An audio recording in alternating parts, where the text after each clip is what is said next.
So let's look at a real example of a hierarchical predictor. We will look at Intel's Pentium M processor that has these predictors. First, it has a cheap predictor that contains just 2-bit counters. Then it has a local history predictor and a global history predictor.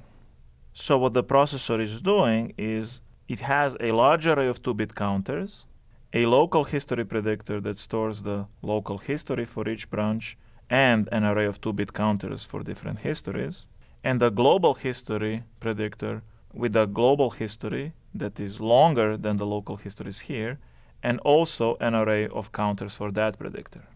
So if we try to predict a single branch, what we would do is we would look up the PC for that branch in the 2-bit counter array.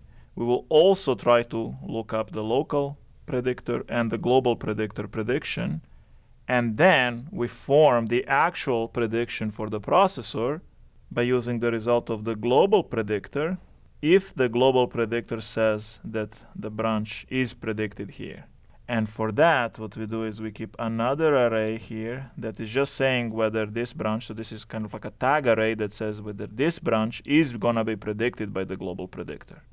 If the global predictor does not have a matching tag, that means that this branch was not inserted in the global predictor, in which case we shouldn't use it.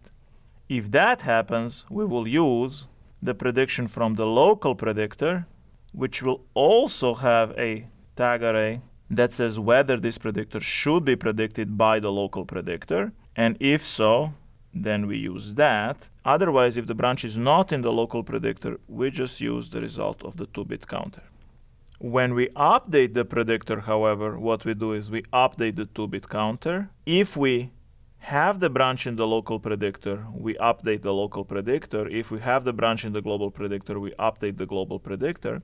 But then what happens is, if we are using the 2-bit counter and the branch is not in the local predictor, then what we do is, if the 2-bit counter is mispredicting the branch, we insert it into the local predictor. So now the branch will be present here next time. If the local predictor is not giving us good prediction for this branch, then we insert the branch into the global predictor. So what's going to happen is pretty much branches that are almost perfectly predictable by 2-bit counters, and that's a lot of branches. For example, every always taken branch or branch that is dominantly taken is going to be mostly predicted by the 2-bit predictor, so we never really need to consult the local and global predictors, and that saves space in these predictors for other branches that need them. Saving space means that we can have a lot fewer of the 2-bit entries and the history entries than we would otherwise need if we were trying to predict all the branches with the local or even the global predictor. So how do we say whether the branch is present or not? Well, what we really do is we insert some bits of the branch's address into the corresponding line of the predictor. So the history entry here, we will index with some bits of the PC to find the history, and in that same entry we will also insert some of the upper bits of the PC so that different branches that map to this entry, only one of them gets to be predicted by this entry, the rest of them say that they're not found here.